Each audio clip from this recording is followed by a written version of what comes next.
परम शांति बापूजी आपका स्वागत है। और आज हम एक ऐसे टॉपिक पे बात करेंगे जो बहुत ही इंटरेस्टिंग है। आज धरती पे सभी लोगों ने परमात्मा की बहुत सारी व्याख्या दी है कि परमात्मा ऐसे होते हैं, परमात्मा ये करते हैं, परमात्मा वो करते हैं।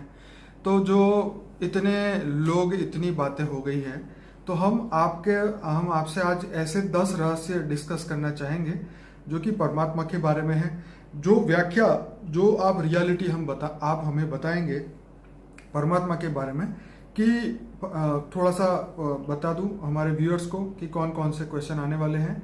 तो परमात्मा कौन है, कहाँ है, उनकी ड्यूटी क्या है, कितने अवतार होते हैं, उनकी नेक्स्ट ड्यूटी क्या होगी, क्या मनुष्य उनको जान पाएगा। तो ये बहुत सारे बातें और बहुत सारे क्वेश्चन अभी और हैं। तो शुरुआत करते हैं बापूजी। परमात्मा कौन है, क्या वो निराकारी है, आकारी है, साकारी है, आप बताइए। देखो, परमात्मा परम आत्मा, परमात्मा को संधि अलग करोगे तो परम आत्मा, बिल्कुल। परम आत्मा माना जिसके अंदर परम प्रकाश है, जिस आत्मा के अंदर परम प्रकाश है वो परम आत्मा है। ठीक है। बाकी सब कोई महादेव है, कोई देवता है। जैसे हमारे ब्रह्मांड का मालिक, रचयिता, क्रिएटर शिव परमात्मा निराकार है। तो निराकार परमात्मा है क्योंकि वो परम प्रकाश से बना है, परम लाइट से बना है। और जब निराकारी से वो आकारी बनता है तो शिव आकारी बनता है, परम पुरुष बनता है। तो उसके अंदर महातत्व आता है। महातत्व आता है तो ये महादेव बन गया। क्या बन गया? महादेव। महादेव, देव में से महादेव। हाँ, वो सबसे पहले रचना हुई इसलिए महादेव हो गया ना। शिव शंकर मिला के महादेव कहते हैं ना जी। तो शिव का आकारी रूप का साकारी रूप है शंकर। ठीक है। जो हिमालय पे रहता है, शिव शंकर। ठीक है। तो शिव की शक्ति, फिर शिव ने विष्णु को निकाला तो वो परम आकाश से बना। विष्णु की आत्मा परम आकाश से बनी, परम आकाश। ठीक है। ऐसी तरह ब्रह्मा की भी आत्मा परम आकाश से बनी। तो ऐसी तरह महापरम आत्मा, महापरम आत्मा माना महाशिव। शिव और महाशिव में हमने कई वीडियो बनाए हैं। बिल्कुल। शिव महाशिव परम महाशिव का डिफरेंस हमने 7 सीक्रेट ऑफ शिवा में बोला हुआ है। और शक्ति महाशक्ति परम महाशक्ति का भी वीडियो बनाया है। तो महापरमात्मा माना महाशिव, जो गैलेक्सी का मालिक है, आकाश गंगा का मालिक है। और वो भी उसके अंदर कितनी, हम महापरमात्मा क्यों कहते हैं? उसके अंदर शिव से अरबों गुनी शक्ति है। कितनी? अरबों खरबों। और उसकी परम प्रकाश की क्वालिटी उससे डबल है। क्या? हाई गुनी, कई गुनी है, मतलब हाई है। तो महाशिव से भी आगे देखो तो वो गैलेक्सी का, मतलब महाशिव तो गैलेक्सी आकाश गंगा का मालिक है ना। वो शिवों का रचयिता, एक संकल्प मात्र से अनंत अनंत शिव पैदा कर देता है और फिर शिव के द्वारा ब्रह्मांड बनाता है। तो हमारा क्रिएशन ऑफ यूनिवर्स, मल्टीवर्स सब देखना, creation of Galaxy, solar system सब मिलेगा आपको। और धरती भी कैसे बनी वो भी देखना, उसमें मिल जाएगा। तो इससे आगे जाओ तो परम महाशिव, तो परम महान आत्मा, परम महाआत्मा, परम। तो परम महाआत्मा माना जिसने यूनिवर्स को बनाया, परम महाशिव, परम महाशिव। शिव को ही सत्यम शिवम सुंदरम कहते हैं। समझ में आया? शिव को ही। बाकी ब्रह्मा विष्णु शंकर को त्रिदेव कहते हैं, त्रिदेव कहते हैं। तो यहाँ भी गैलेक्सी में भी महाविष्णु, महाब्रह्मा, महा होते हैं। तो ऐसी तरह परम महा आत्मा, परम महान आत्मा। फिर आगे जाओ तो ग्रेट यूनिवर्स, परम आगे परम लगाते जाओ, परम। इसलिए परम आत्मा की कैटेगरी में परम लाइट की कैटेगरी बढ़ती जाएगी। उसकी हाई कैटेगरी की परम लाइट होगी। उसकी कला बढ़ती, कला माना पावर की कैटेगरी बढ़ेगी। जैसे यूनिवर्स 16 कला का पावर है, तो 16 कला का यूनिवर्स बना हुआ है, तो उसके मालिक के पास 16 कला की पावर है। ऐसी तरह 16 कला, 25 कला, ऐसा करते हमारा ग्रेट यूनिवर्स मिल के ग्रेट यूनिवर्स के पास कलाएं बढ़ती जा रही है। तो 100 कला का मल्टीवर्स होता है। मल्टीवर्स बनाने वाला 100 कला का परम महाशिव है। ऐसी तरह उससे ऊपर 200 कला, 400 कला, 500 कला, ऐसे कई कलाओं के ब्रह्मांड ऊपर में बना है। और ऑलमाइटी अथॉरिटी है बेहद की कला का ब्रह्मांड का रचयिता। बेहद की कला उसके पास, उसको आत्मा नहीं कहेंगे। ये सब आत्मा में पावर की कैटेगरी बढ़ने से परमात्मा, महापरमात्मा, परमात्मा ऐसे हो जाएंगे। तो ऐसी तरह जो ऊपर में ऑलमाइटी अथॉरिटी है उसको तुम आत्मा नहीं कह सकते, वो तो पावर का सागर है। क्या है? पावर हाई क्वालिटी की, उसकी पावर के सागर में कितनी क्वालिटी है?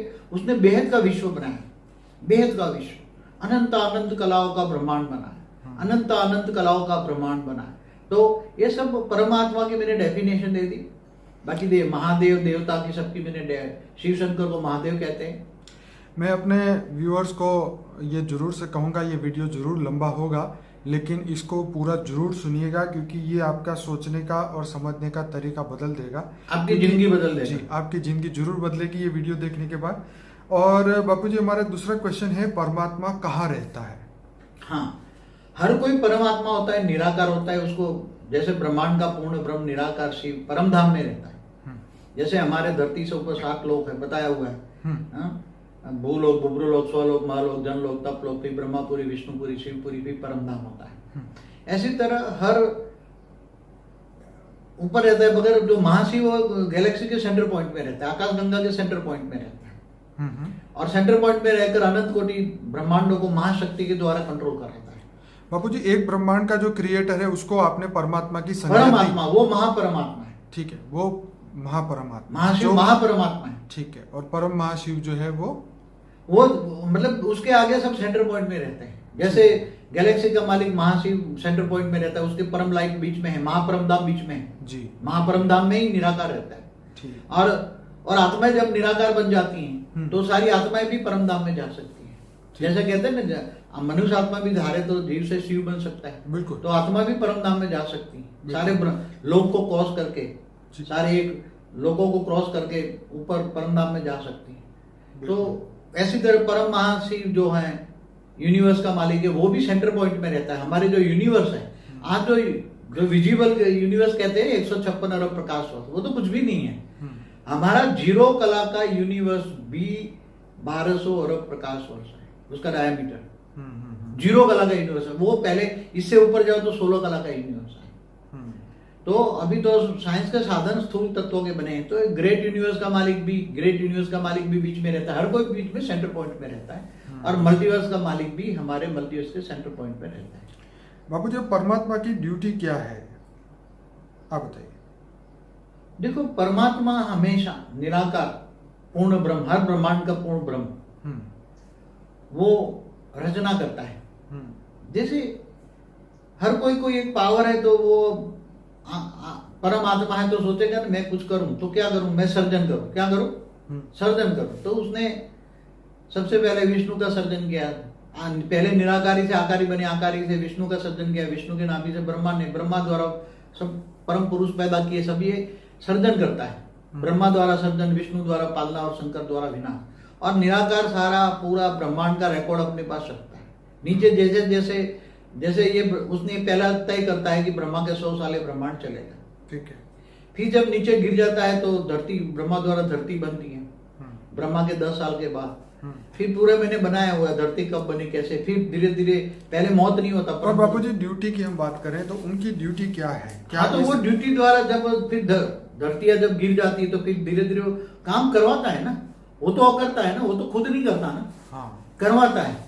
जो निराकार शिव से आकारी शिव है ना, आकारी शिव शक्ति, आकारी शिव भी शक्ति के द्वारा ब्रह्मा विष्णु शंकर द्वारा काम कराता है। तो क्या बाबू जी, परमात्मा भी कर्म बंधन से परे है? नहीं, कोई भी कर्म बंधन से परे, उसने काम किया ना सर्जन करने का, ठीक है। निराकार परमात्मा ने भी तो सृष्टि बनाने का कार्य तो भले खुद नहीं किया, मगर करवाया ना ब्रह्मा विष्णु शंकर द्वारा। तो कहते हैं ना, परमात्मा तो सभी से परे हैं, और तो परम धाम में रहते हैं ना, वो निराकार है, तो भावातीत है, कर्मातीत है, गुणातीत है, सब ये गुण है उसके। मगर भावातीत होने के बावजूद भी, जो जैसे एक बात बताऊं, कैसे कोई भी सर्जन करने वाला अपनी रचना करवाता है तो अकर्ता नहीं होता, कहते अकर्ता है, करता कुछ नहीं है, मगर निराकार करवाता तो है ना। तो ये भी कहा जाता है क्या सब कुछ उसकी मर्जी से ही होता है? नहीं, जैसे यहाँ ब्रह्मा का जो ब्रह्मा द्वारा सर्जन कराता है, विष्णु द्वारा पालना और शंकर द्वारा विनाश करवाता है, ठीक है, वो भी आकारी शिव द्वारा। तो पहले तो उसकी मर्जी हुई ना क्रिएशन की, वो तो केवल एक बोला मैं सर्जन करूं, ठीक है, मैं सर्जन करूं, ये सर्जन का एक संकल्प, हल्का सा संकल्प चला, ठीक है। तो सर्जन करने का फिर वो करवाता है ना। तो सृष्टि पे हो रहे हर काम की जिम्मेदारी ब्रह्मा विष्णु शंकर की है? नहीं, ब्रह्मा विष्णु शंकर तो त्रिदेव हैं, वो परमात्मा नहीं है। पर परमात्मा ने ब्रह्मा से सर्जन करवाया, विष्णु ने पालना करने की जिम्मेवारी ली और शंकर जी ने आसुरी वृत्तियों का विनाश करने की बात कही। ये 3 जवाबदारी तो दी, लेकिन अब किसकी फ्री विल से? क्या अब वो 3 अपनी फ्री विल से धरती पे कोई भी बुरा काम करेंगे, हो रहा है, तो क्या परमात्मा आंखें बंद करके बैठेगा? ये 3 लोग कुछ करेंगे या नहीं? देखो, पहले तो धरती थी नहीं, ठीक है। परम पुरुष थे, परम प्रकृति थे, अच्छी ठीक है। ब्रह्मा ने संकल्पों द्वारा सप्तर्षि जो बनाए वो बहुत, मतलब हमारे ब्रह्मांड को बने हुए ब्रह्म का 50 साल माना लगभग 1560 खरब साल हुए, अंदाजन 1600 खरब साल हुए। तो अब ब्रह्मा का पहला पराग पूरा हो गया, दूसरा पराग का 198 करोड़ साल हुआ। तो ये जब आत्माओं में पावर खत्म हो जाती है, जो सर्जन करते पावर खत्म हो जाती है ना, बिल्कुल, तो धीरे धीरे तो गिरना ही है ना, और एक से अनेक बन जाते हैं ना, एक से अनेक बने, एक से अनेक बने, एक से अनेक बनते, मल्टीपल बन जाते हैं फिर तो पूरे कई लेयर्स बनते हैं ऊपर, कई लेयरों में भी कई लेयर बन जाते हैं, कई लेयरों में लेयर बन जाते हैं। फिर धरती बनती, धरती से 7 पाताल लोक बनते हैं, अतल वितल सुतल, फिर 55 करोड़ नर्क बनता है। तो जब अति हो जाता है तो वो विनाश करवाता है ना विष्णु, क्योंकि वो वैसे सत्युग त्रेता द्वापर कलयुग 4 युग पूरा होने पर 43,20,000 साल पूरा होने पर वो अर्ध प्रलय करवाता है ना, फिर प्रलय करवाता है। तो वो परमात्मा की मर्जी से हुआ या शंकर देव की मर्जी से हुआ? ये नीचे वालों की जिम्मेदारी होती है, तो वो अल्टीमेट तो वो सारा सब कुछ जो वो देखता रहता है ना। अच्छा, ओके। नहीं कहते परमात्मा ऊपर बैठे बैठा देखता है। हाँ, ये भी क्वेश्चन में है कि क्या परमात्मा वाकई ऊपर सब बैठ के देख रहा है? एक्चुअली उसको बस देखने की जरूरत नहीं है, उसके पास सारी दिव्य दृष्टि होती है, सब कुछ उसके पास रिकॉर्ड आता है। जैसे कहते हैं ना वो आकाशीय रिकॉर्ड की हमारी वीडियो बनी है ना, तो अंत में जितने भी संकल्प चलते हैं धरती पर जो भी हो रहा है, तो अनेक लेयर से ऊपर जाके हमने तो 7 लोग बनाए ना, मगर 7 लोग में तो अनेक लेयर्स होते हैं, छोटे छोटे छोटे। वो लेयर्सों में जाकर जो कहते हैं ना ये एटम को फ्यूज करो तो न्यूट्रॉन, प्रोटॉन, इलेक्ट्रॉन होकर फिर वो एक एनर्जी बनती है। एक एनर्जी जो कौन सा ये अभी नया इन्वेंशन निकला है, उससे ऊपर मतलब ये एनर्जी में कन्वर्ट होकर धीरे धीरे ऊपर चली जाती है सब बातें। उसके पास रिकॉर्ड होता है, सारा रिकॉर्ड होता है, एक एक आत्मा का हर कोई रिकॉर्ड उसके पास होता है। फिर जब उसको लगता है अर्थ प्रलय, प्रलय, कल्प प्रलय, फिर महाकल्प प्रलय में जब उसके पास पावर खत्म हो जाती है, उसके पास कचरा तो आएगा ना अल्टीमेट, जो रचना रचता है, जो रचयिता है, उसके बाद नेगेटिविटी। तो मनुष्य तो उनकी डायरेक्ट रचना नहीं हुई ना परमात्मा की। मनुष्य तो रचना की रचना है। हाँ, तो ब्रह्मा द्वारा जो परम पुरुष रचे उसके द्वारा रचना हुई, रचना रचना रचना रचना रचना रचना कई रचना है उसको। बाबूजी, परमात्मा का सबसे प्रिय चीज क्या है? वो क्या चाहते हैं परमात्मा? देखो, हमेशा परमात्मा निराकार शिव के बारे में बोला है, शंकर के बारे में नहीं। समझ में आया? शंकर तो असुरों का देवता है, भूत प्रेतों का देवता है। क्या? ठीक है। शंकर कौन है? महादेव, हिमालय में रहता है, भूत प्रेतों का देवता है, असुरों का देवता है। और विष्णु देवताओं का देवता है। तो ये जो निराकार शिव के लिए कहा गया है वो सत्यम शिवम सुंदरम होता है। वो सत्यम भी है, मतलब सत्य है, शिवम भी है और सुंदरम भी है। समय आने पर वो पावर खत्म हो जाती है। तो एक मिनट थोड़ा रखना कि जब समय आने पर जब उसको लगता है कि अब बहुत दुनिया अब नहीं चल सकती, मेरे अंदर भी पावर नहीं है चलाने का, ठीक है, तब शिव सूर्य में प्रेस करके काल अग्नि पैदा करके पूरे ब्रह्मांड को जलाकर खत्म कर देता है। ऐसी तरह महाशिव की भी बात बताओ। महाशिव भी संकल्पों द्वारा अनंत कोटि अनंत अनंत शिव संकल्प मात्र से बना देता है, और शिव के द्वारा अनंत कोटि ब्रह्मांड बनाता है। तो महाशिव भी जब उसके अंदर पावर खत्म हो जाती है, वो भी महाशिव भी महाशक्ति द्वारा अनंत कोटि ब्रह्मांडों को कंट्रोल करता है। तो जैसे यहाँ ब्रह्मा की 100 साल, समय भी देखो, समय कब तक चला था, समय को देखना पड़ेगा। जैसे मैं यही पूछने वाला था कि परमात्मा की नेक्स्ट ड्यूटी क्या है? अभी जैसे महाशिव की ड्यूटी क्या है? अनंत कोटि जो ब्रह्मांडों को चलाना। महाशिव की ड्यूटी क्या है? अनंत कोटि ब्रह्मांडों को चलाना। ठीक है। मगर जब महाशिव में भी पावर खत्म हो जाता है और बीच में सेंटर पॉइंट में जहां महापरम धाम में वो रहता है निराकार, तो उसके अंदर सब कचरा जमा हो जाता है। तब महाशिव महाकाल बन के अनंत कोटि ब्रह्मांडों को अपने रोम रोम में समा लेता है। मगर उस समय का गैप कितना है? जैसे यह ब्रह्मांड की आयु ब्रह्मा का 100 साल है, और ब्रह्मा की धरती पर एक दिन बराबर धरती पर 4 अरब 32 करोड़ साल है, इतनी रात होती है। तो अब महाशिव की एक पल बराबर प्रतिपल अनंत आनंद ब्रह्मांड बनते बिगड़ते हैं। तो महाशिव की एक पल बराबर ब्रह्मा का 100 साल होता है। तो समझो कि महाशिव की 1000 साल की आयु गिनो, समझो तो ये गैलेक्सी की आयु आप निकाल सकते हैं? गैलेक्सी की आयु कितनी होगी? ऐसी तरह परम महाशिव की बात करते हैं। परम महाशिव भी समझो कि उनकी ड्यूटी क्या है, परम महाशिव भी सेंटर पॉइंट में रहकर पहले जब बनाया 16 कला का यूनिवर्स बना था, 16 कला का, तब उसने जब 16 कला का यूनिवर्स बना था, फिर धीरे धीरे गिरते 0 कला में आ गया। तो वो सेंटर पॉइंट में रहकर वो पूरे परम महाशक्तियों के द्वारा, परम महाविष्णु, परम महाब्रह्मा, परम महाइंद्र जैसी आत्माओं करके वो खरबों गैलेक्सियों को कंट्रोल करवाता है। किसके द्वारा? परम महाशक्तियों के द्वारा, परम महाशक्तियों के द्वारा। तो वो उसकी ड्यूटी क्या है? गैलेक्सियों को चलाने के लिए परम महाशक्तियां जब जब भी गैलेक्सी के मालिक माना महाशिव के पास पावर खत्म हो जाती है, समझ में आए, जब वो गैलेक्सी वाइंड अप कर लेते हैं, समझ में आए, जैसे शिव के पास पावर खत्म हो जाती तो अपने रचयिता बाप के पास जाएगा और वहां से पावर भरेगा, फिर उसकी आत्मा में पावर आएगी तब दोबारा वो सर्जन करेगा। तो ब्रह्मांडों का सर्जन विसर्जन होता रहता है ना। तो मतलब परमात्मा का राज सिर्फ पृथ्वी पर नहीं है, समस्त जगह पे। तो मल्टीवर्स तक तो समझो ना, पहले उससे तो वो बेहद ही वो परमात्मा ऑलमाइटी अथॉरिटी तो बेहद की कला का ब्रह्मांड है। तो परम महाशिव भी जो अनंत, सब समझना पड़ेगा ना ये सब, आगे समझो तब मल्टीवर्स तो समझो। तो परम महाशिव माना यूनिवर्स का मालिक, वो भी खरबों गैलेक्सियों को चलाने के लिए, फिर जब गैलेक्सियों में जब महाशिव महाकाल बन के पूरे वाइंड अप करता है गैलेक्सियों को, तब वो परम महाशिव के पास जाता है, वो पावर बढ़ता है। मगर ऐसी तरह परम महाशिव के भी पावर डाउन हो जाती है। जब परम महाशिव की पावर डाउन आती है तब परम महाशिव भी यूनिवर्स को वाइंड अप कर लेता है।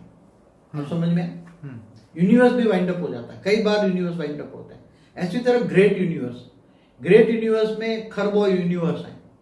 तो ग्रेट यूनिवर्स का मालिक परम महाशिव, वो भी सेंटर पॉइंट में रहकर वो सबको कंट्रोल करता है। फिर समय आने पर उसके पास पावर खत्म हो जाता है। तो ऐसी तरह great great great great universe, पूरे मल्टीवर्स में कई ग्रेट ग्रेट ग्रेट यूनिवर्स हैं। तो जैसे मल्टीवर्स का मालिक भी जब समय आने पर जब उसके पास पावर खत्म हो जाती है तब वो भी पूरे मल्टीवर्स को वाइंड अप कर लेता है। मगर हमारा ही एक मल्टीवर्स ऐसा है कि जिसके अंदर मृत्युलोक है, मृत्युलोक माना 5 तत्वों की दुनिया, और पर दूसरे मल्टीवर्स जो है ग्रेट मल्टीवर्स में, वहां दूसरे कोई भी मल्टीवर्स में ऐसी हालत नहीं है, वहां परम तत्वों की दुनिया है। जब से सर्जन हुआ तब से अमरलोक है, कभी विसर्जन नहीं हुआ दूसरे मल्टीवर्स में। यही हमारा मल्टीवर्स है जिसके अंदर सर्जन विसर्जन हुआ है। मैं अपने श्रोताओं को कहूंगा बापूजी का history of universe, today's universe और टुडेज मल्टीवर्स, बापूजी ने अलग अलग वीडियो बनाए हैं और प्रेजेंट परिस्थिति के आधार पे सूक्ष्म दुनिया में और स्थूल दुनिया में और महाकारण जगत के अंदर क्या हो रहा है, ये सभी बातें उन्होंने बताई थी कि हिस्ट्री ऑफ यूनिवर्स क्या था, कैसे ये ब्रह्मांड बना, क्यों बना, किस लिए बना, ये सभी बातें और गहराई में जाने के लिए ये वीडियोस जो मैंने बताए वो जरूर सुनिएगा।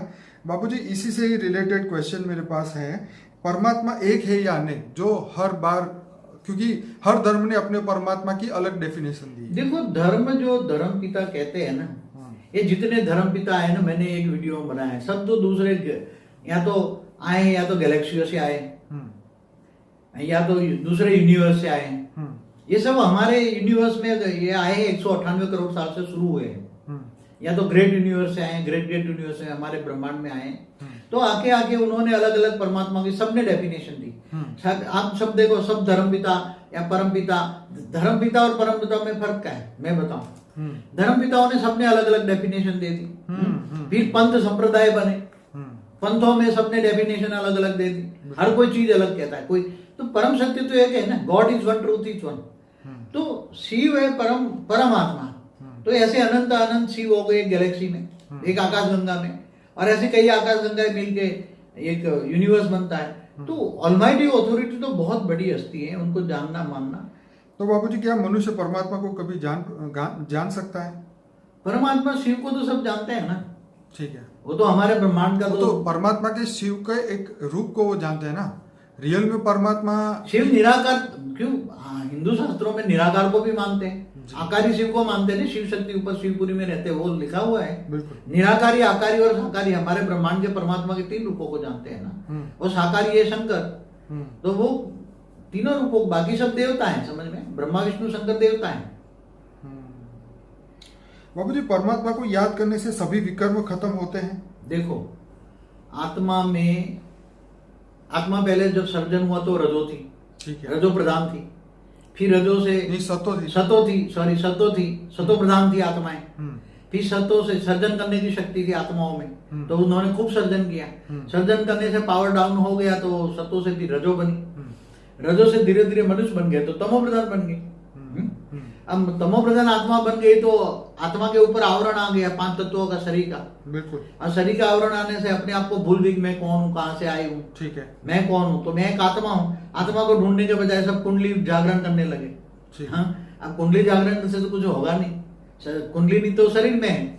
तुम आत्मा हो, अपने आप को स्वयं को जानो, तुम आत्मा हो, तो आत्मा को पावर भरो ना। तो आत्मा में पावर कहाँ से आएगी? अब तो सभी में डायरेक्ट ऑलमाइटी अथॉरिटी को सब पावर, ऊंच देव परम धाम में वो रहता है, और वो निराकार भी है। ऑलमाइटी अथॉरिटी भी निराकारी भी है, आकारी भी है, और साकार में भी आते हैं कभी कभी। तो मतलब ये है कि मनुष्य अगर परमात्मा को डायरेक्ट याद करता है तो उसके विकर्म जरूर खत्म। डायरेक्ट परमात्मा से कनेक्शन जोड़ेगा, पावर हाउस से कनेक्शन जुड़ेगा तो परम उसके आत्मा में तो परम प्रकाश आएगी ना। बिल्कुल। आत्मा को चाहिए परम प्रकाश। क्या चाहिए? परम परम प्रकाश। तो परम प्रकाश किससे मिलेगी? ऑलमाइटी अथॉरिटी से। तो आत्मा में परम प्रकाश आएगी तो आत्मा तमो प्रधान से फिर धीरे धीरे उसकी स्टेज बदलेगी। आत्मा में कारण शरीर में पावर जाएगी तो आत्मा तमो से रजो, रजो से सतो प्रधान बनेगी। कारण शरीर चार्ज होगा, सूक्ष्म शरीर चार्ज होगा, स्थूल शरीर चार्ज होगा। आत्मा की कर्मातीत अवस्था हो जाएगी, और कर्मातीत अवस्था होते ही आत्मा एकदम, और फिर साथ में परम शांति के वाइब्रेशन फैलाए। तो परम शांति के वाइब्रेशन फैलते ही चारों ओर परम शांति हो जाएगी।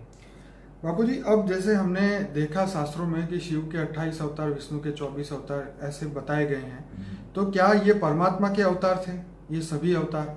कच्छ अवतार, मत्स्य अवतार, जैसे राम, कृष्ण, हनुमान जी, ये सभी मतलब जितने भी अवतार पुरुष जो हमने बताया शास्त्रों में है, क्या ये परमात्मा के डायरेक्ट अवतार माने जाएंगे या विष्णु के या शिव जो के? विष्णु के अवतार होते हैं वो विष्णु के अवतार माने जाएंगे। ठीक है। जो कच्छ मत्स्य जो भी अवतार गिने जाते हैं, और जो शिव के अवतार बताए जाते हैं ना जी, वो शंकर के द्वारा काम कराता है। ओके। तो सारे शंकर के अवतार हैं। तो वो परमात्मा के डायरेक्ट कोई अवतार नहीं, डायरेक्ट कोई खुद नहीं करता, वो करवाता है। वो तो खुद करता है, करवाता है। तो ऑलमाइटी अथॉरिटी का कोई डायरेक्ट अवतार जो आप बोलते हैं कृष्ण है या राम? वो तो ऑलमाइटी अथॉरिटी तो वो तो शिव नहीं, महाशिव नहीं, परमाशिव नहीं, परम मल्टीवर्स का भी नहीं, बेहद की कला का परमात्मा का अवतार। वो जब ये पूरा मल्टीवर्स डाउन हो गया तब ऊपर से देखा कि ये पूरा मल्टीवर्स एक डॉट्स कहाँ से आ रहा है उसके टीवी में। तो वो डॉट्स का पूरा ऊपर से सारा डेटा मंगाया और देखकर फिर गुप्त वेश में यहाँ आया हमारे ब्रह्मांड में, और ब्रह्मांड में आकर खुद ये धरती पर क्या हो रहा है। उस ऊपर तो ऐसी धरतियां होती नहीं, दूसरे मल्टीवर्स में, ग्रेट मल्टीवर्स, कई कलाओं के ऊपर के ब्रह्मांडों में तो परम तत्वों की दुनिया होती है। वहां तो अमर लोग होता है, हमेशा ही अमर लोग होता है, कभी मृत्यु लोग होता ही नहीं है। ऐसी 5 तत्वों की दुनिया होती नहीं है ना। तो फिर वो आकर गुप्त वेश में काम करता है। तो उसने राम अवतार, कृष्ण अवतार में वो थोड़ा ऑब्जर्वेशन किया, और ऑब्जर्वेशन करके उसने देखा कि ये धरती पर क्या हो रहा है। पहले तो उसके लिए सब अचंबा होता है ना, ऐसे तो ऊपर से ऑब्जर्वेशन देखता है तो कभी ये मल्टीवर्स तो उसके लिए तो सोई का नौ मतलब इस ब्रह्मांड के परम पिता का अवतार नहीं है कृष्ण, वो तो बेहद। कृष्ण ना विष्णु का अवतार है, ना शिव का अवतार है, ना परब्रह्म है, वो ऑलमाइटी अथॉरिटी का अवतार है। उस पर सेपरेट वीडियो बनाना चाहिए कृष्ण अवतार पर, तो लोगों को पता लगे ना कृष्ण किसका अवतार है। 16 कला का अवतार नहीं है, वो बेहद की कला का पावर का अवतार है। बापूजी, लोग ऐसा कहते हैं कि उसकी मर्जी के बगैर उसे नहीं जाना जा सकता, क्या ये सत्य है? देखो ऐसा नहीं है, वो तो ऊपर रहता है, वो अपनी मर्जी दूसरों पे थोड़ा थोपता है। ठीक है। हाँ? जो ये मनुष्य आत्मा है, हर कोई आत्मा, चाहे देवता भी हो, चाहे कोई भी हो, ऊपर के लेयर में रहने वाले भी आत्मा, सूक्ष्म जगत की भी आत्मा, चाहे स्थूल जगत की भी मनुष्य आत्मा, चाहे सूक्ष्म आत्मा है, वो फ्री व्हील है। उनको जो करना है करे ना। वो तो जिस देवी देवताओं को याद करे, तो जो देवी देवताओं के पास जो पावर होगा वो मिलेगा उसके पास। अब देवी देवता सारे मनुष्य बन गए। आत्मा ने खुद ही फ्री विल यूज नहीं करी कि भाई मुझे परमात्मा को जानना है, तो जब तक वो अपनी फ्री विल माने इच्छा शक्ति यूज नहीं करेगा तब तक तो वो उसको जान ही नहीं सकता। मतलब परमात्मा ने किसी पे पाबंदी नहीं लगाई है कि तू मेरी मर्जी के बिना मुझे नहीं जान सकता। आत्मा खुद अपनी मर्जी का मालिक है। ठीक है। आत्मा जो अपना मित्र है, अपना दुश्मन है। ठीक है। तो जो चाहे वो कर सकता है ना। ठीक है। आत्मा जिस कैटेगरी की होगी उसी के हिसाब से वो अपने इष्ट देव को याद करेगा ना। परमात्मा तक पहुंचने का ज्ञान सागर में डूबना पड़ता है, और ज्ञान सागर में डूबने वाली आत्माएं तो हाई क्वालिटी आत्मा ही होती है। बाकी ऐसी वैसी आत्माएं परमात्मा तक जिनको आप बेहद की आत्माएं कहते हैं, जिनको बेहद की कहते हैं। बाबूजी ऐसा कौन सा रहस्य है जो हर मनुष्य को जानना चाहिए जो अभी तक वो नहीं जानते, आप बताइए। उनको पहले तो जो साइंस और शास्त्रों से स्टडी करके ज्ञान जानना चाहिए, ज्ञान मार्ग में चलना चाहिए। अब जो शास्त्रों का ज्ञान है वो तो एक ब्रह्मा विष्णु शिव शंकर का ज्ञान है, एक ब्रह्मांड का ज्ञान है, और वो उसमें तो बहुत अरबों खरबों साल की हिस्ट्री लिखी गई, वो सब साधु संतों ने लिखी गई या ब्रह्मा विष्णु शंकर द्वारा कुछ कहा गया वो लिखा गया। तो 18 पुराण है, 4 वेद है, 16 उपनिषद है, जो भी कई हैं वो सब अब वो हिस्ट्री हो गई। क्या हो गई? जैसे तब हिस्ट्री है, अब नई दुनिया के लिए नया ज्ञान चाहिए। सही है। तो नया ज्ञान ढूंढो कि ऐसा क्यों हो रहा है, दुनिया इतनी बड़ी क्यों है, साइंस क्यों डेवलप हो रहा है। आज 2021 के जमाने में रह रहे हो, आप पुराने नहीं हो, नई दुनिया को सोचो, नई सोच बदलो, सोच को बदलो, विशाल सोच करो, बाहर ये ज्ञान सागर की मछली बनो, विचार सागर मंथन करो। बापूजी मेरा आखिरी क्वेश्चन ये है कि लोग मानते हैं कि परमात्मा या भगवान सबकी परीक्षा लेते रहते हैं, क्या ये नहीं? सच? परमात्मा कभी किसी की टेस्ट नहीं लेता। क्यों लेता है? वो तो एक लोग मतलब अपने कर्म हमारे सामने आते तो हमें लगता है कि परमात्मा हमारी परीक्षा ले रहा है। अरे भक्तों को ज्ञान नहीं है ना, वो तो अज्ञान रूपी अंधेरे में सब डूब रहे हैं ना भक्त। हाँ, ये देवी देवता नहीं, ये देवी देवता नहीं, ये देवी देवता, सबकी पूजा करते रहते हैं। फिर जब बहुत दुख आते हैं, बहुत दुख आते हैं, अपने कर्मों का हिसाब किताब सामने आता है ना, आत्मा के सामने अपना कर्मों का हिसाब किताब आता है, तब ये कहते हैं नहीं मैं भगवान मेरा वो ले रहा है, टेस्ट ले रहा है। भगवान के टेस्ट लेने के लिए वेला बैठा है। हाँ, सही बात है। हाँ, ऐसा कुछ नहीं है, भगवान किसी का टेस्ट नहीं लेता, वो तो सबको हेल्पलाइन भेजता है, चाहे देवी देवता भी हेल्पलाइन। मगर देवी देवता मनुष्य गए, मंत्र तंत्र की शक्तियां खत्म हो गई। मैंने महामृत्युंजय मंत्र की एक वीडियो बनाई, उसमें भी कहा है मंत्र तंत्र की शक्ति खत्म हो गई, क्योंकि देवी देवता ही मनुष्य हो गए। नहीं तो जो मुसलमानों ने लाखों मंदिर तोड़ डाले हिंदुओं के, तो देवी देवताओं में पावर होता तो बचा लेते थे। मैं सभी श्रोताओं को कहूंगा कि बापूजी के जो सबसे पॉपुलर वीडियो है हमारे चैनल पे आप देखिए, जिसमें से लाइफ आफ्टर डेथ जो कि 16 लाख लोगों ने देखा है, अमेजिंग वर्ल्ड ऑफ गोस्ट, उसके बाद जो है आत्म स्वरूप में रह के परम लाइट की प्राप्ति कैसे करें, पैरेलल यूनिवर्स क्या है, आत्मा के अस्तित्व का जो हमने 2 दिन पहले ही एक वीडियो बनाया 15 मिनट का, वो बहुत बढ़िया है, जिसके अंदर जो है बाबा हरभजन सिंह की बात कही गई। बापूजी ने रिसेंटली जो वीडियो बनाया शक्ति महाशक्ति परम महाशक्ति के ऊपर, महामृत्युंजय मंत्र के ऊपर, और सबसे बढ़िया जो था 1,60,000 जो मॉन्क है वो ट्रांसफॉर्म हो गए परम लाइट में, उसके ऊपर भी हमारा वीडियो है। तो मैं अपने सभी श्रोताओं को कहूंगा बापूजी के अनस्पोकन ट्रूथ बाय बापूजी का एक प्लेलिस्ट है जिसमें 120 वीडियोस है, वो जरूर से देखिए। लाइफ में एक बार देखना बहुत जरूरी है, इसी से परम ज्ञान की प्राप्ति हो सकती है। फॉर द बिगिनर करके एक दूसरा प्लेलिस्ट है जिसके अंदर सिर्फ 16 वीडियोस है जो 2008 में शूट हुए थे, और हमारे मेडिटेशन का प्लेलिस्ट है जिसमें 40 वीडियोस हैं। तो ऐसे टोटल हमारे 1000 से 1500 के बीच में वीडियोस हैं, आप जरूर से उसको देखिए। और यही जो ज्ञान है, परम ज्ञान अभी तक बाकी था इस धरती पे आना, जो कि बापूजी ने अभी पूरा कर दिया है। तो सभी लोगों को रिक्वेस्ट है हमारी चैनल को 100% सब्सक्राइब जरूर करें, क्योंकि सब्सक्राइब करोगे तो ही आपको मैसेज मिलेगा, और उसके साथ में एक बेल का आइकॉन होता है, उस पर क्लिक करने से ही नोटिफिकेशन आपको ईमेल के द्वारा या आपको मोबाइल में नोटिफिकेशन के द्वारा आती है। तो उस बेल को भी जरूर से प्रेस करें, और हमारे इस वीडियो को लाइक करें, शेयर करें, ज़्यादा से ज़्यादा कमेंट करें। जितना आप ज़्यादा शेयर करेंगे इतना ही ये वीडियो को और पॉपुलैरिटी मिलेगी, लोगों तक आसानी से पहुंच पाएगा। बापूजी का जो मिशन है, the world will transform for ever, ये बहुत जल्दी होने वाला है। सभी बेहद की आत्माएं, जो कि बापूजी ने कहा है 9 लाख आत्माएं धरती पे मनुष्य रूप में आ चुकी है, वो सब तैयारी करें बेहद की दुनिया में जाने की, और बहुत कम समय के अंदर ये परिवर्तन होगा। और हम सभी आत्माओं को स्व परिवर्तन से विश्व परिवर्तन का बापूजी का जो वीडियो है वो आप जरूर देखिए, ताकि आपको पता चले कि हम अपने आप को परिवर्तित कैसे कर सके। बापूजी आपका बहुत बहुत धन्यवाद। परम शांति। परम शांति।